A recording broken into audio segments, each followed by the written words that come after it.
singing. You've got good song leaders here, and I mentioned that before. I think I'll just bunch you fellows up and take you with us to Lithia Springs, because you're good song leaders, and certainly I know each of them could sing a solo, but it sounds so much better with all of you singing, and I really appreciate these men who have led us in our song service today. And what a joy it is for me to be able to be with you again. And I want to express my appreciation to the congregation here and to Brother Riley for the invitation to be with you and a part of this lectureship. I am happy that my wife is able to be with me. This is a rare thing. For the last almost 30 years, she has worked and not been able to go with me. And so what a joy it is. I'm glad that she is able to be here. And now I don't have to keep a note of everything I've said, because she do that for me. And she said, hey, you told that the last time. And so anyway, I'm glad that she's able to be with me. And again, I express, as the other speakers have done, appreciation to the congregation for the meal today.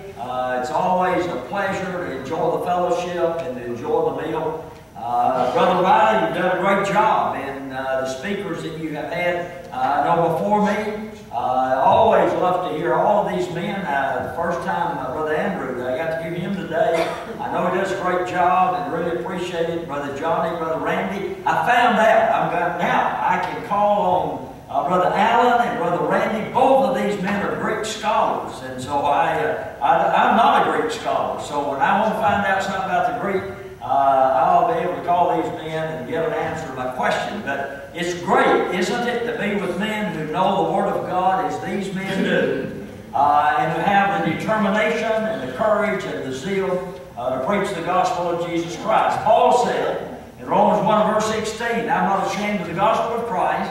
It is the power of God to salvation to everyone that believeth, to the Jew first, and also to the Greek.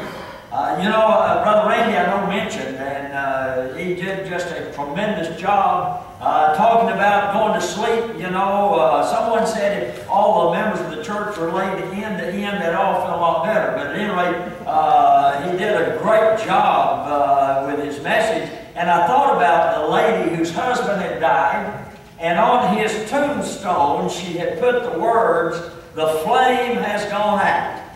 Well, a few months, a year or so later, she decided to get married again. And so someone asked her, said, now what are you going to do? Said, on that tombstone, you have put, my flame has gone out. She said, I'm going to go in there and chisel the words, I've struck another match. And so, Brother Randy, you started us off striking another match. And Brother Johnny followed up with that and certainly encouraged all of us. And so it's been a joy to be a part of this lectureship. And I express my appreciation to the men who have spoken before me today and the information that they have given. And I look forward to using that as I do many times throughout the year. And so now my wife is going to know where I got it, because I know she'll hear me say something, where do you get that? Well, now she'll know where I got it. And I'm also glad to have Brother Stephen Higley in our assembly today. Stephen, graduate of Memphis School of Preaching, is working with the Lithia Springs congregation as, I call him an intern/associate. And what a joy it is to have Brother Stephen working with us, doing a great job. He is a fine gospel preacher, hard worker, and we consider it a great honor and joy to have him with the Lithia Springs congregation and serving in that capacity. The Bible tells us, the Apostle Paul again, said, I'm not ashamed of the gospel of Christ and the power of God to salvation. When you and I look at the subjects that have been contained in the book of 2 Peter, you and I will find that there is a theme. When you look at 1 and 2 Peter, there is a theme, I think, that runs through both of these books. And certainly one of these is the word knowledge. Grow in the grace and knowledge of our Lord Jesus Christ. As has been taught us today in the book of 2 Peter chapter number 1, besides this giving all diligence, add to your faith virtue, and the virtue knowledge.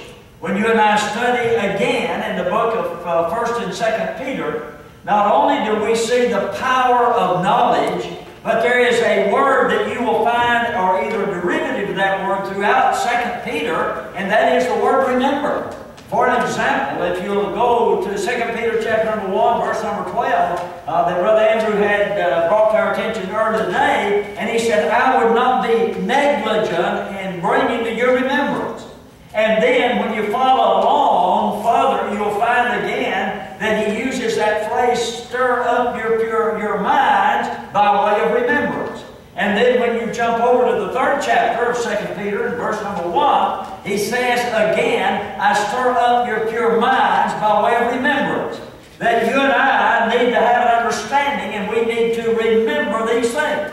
I thought of the old man, and I thought Brother Randy was going to tell this story when he talked about the old man got whooped, and I wrote that down, Brother Randy, but I thought about this old man. He was sitting on a bench at the mall, and he was about 85 years old, and man, he was crying his eyes out. He was just sitting there, and a fella come by and sat down by him and said, Sir, said, I can't help but notice you're crying.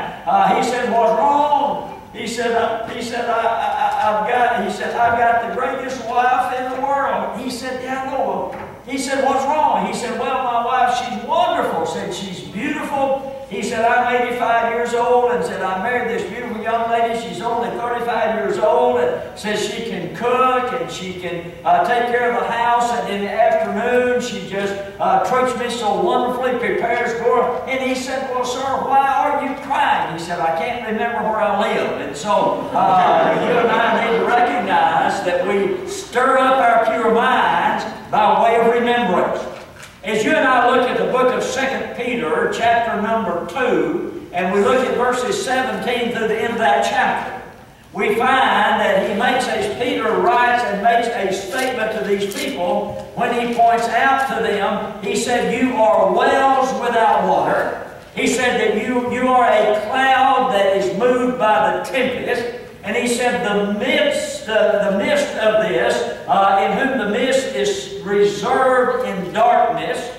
He said, you endeavor to allure by the world. He said, you have been servants, you've been corrupted. And basically, and I'm paraphrasing this, you've been servants of the devil. Now, I think there's something very interesting in those next 20, 21, 22 verses. Because he said, for if after they have escaped the pollution of the world by knowledge of our Lord and Savior Jesus Christ and become again entangled therein, the latter end is worse with them than the beginning. He said it would have been better for them not to have known the way of righteousness than after knowing the way of righteousness to turn from that holy proverb, that true word. And he gives the illustration, as the dogs turn to his own vomit and the sow that was washed to the wallowing in the mire. Now, there's something that I think we need to understand here, and that is this. That Peter, in this writing, I have come to this conclusion, that he is speaking of those individuals who at one time were faithful in the kingdom of God. If you look at the words, they and these, and he points this out in verse 17 and verse 18, and then he says, now, for if after they have escaped the pollutions of the world by knowledge of our Lord Jesus Christ, how does a man escape the pollution of the world? Well, he escapes the pollution of the world by obedience to the gospel of Christ. In Romans 10, verse 17, the Bible says, so then faith cometh by hearing, and hearing by the word of God. In the book of Acts chapter number 2, you remember that on the day of Pentecost, when Peter stood and preached on that occasion, the Bible says, now when they heard this, they were pricked in their hearts, and they cried out to Peter and the rest of the apostles, men and brethren, what shall we do? And then, of course, Peter said, repent, be baptized, every one of you, in the name of Jesus Christ, for the remission of sin. And so when the Bible says, if after they have escaped the pollution of the world, and they did so by knowledge of our Lord Jesus Christ. So when you look at these false teachers to whom he is referring, I have come to the conclusion, now there are others included, but there are those who have, as Paul writes to Timothy, and he said in 1 Timothy chapter number 3, that in the last days men shall depart from the faith, giving heed to seducing spirits and doctrines of devils. And ladies and gentlemen, is that not what has occurred today in our world? Did it not occur in the days of Paul? In Galatians chapter number 1, Paul said, I marvel that you're so soon removed from him that called you unto the grace of Christ, unto another gospel, which is not another, but there be some that troubled you and would pervert the gospel of Jesus Christ. But though we or an angel from heaven preach any other gospel to you than that which I have received, let him be accursed.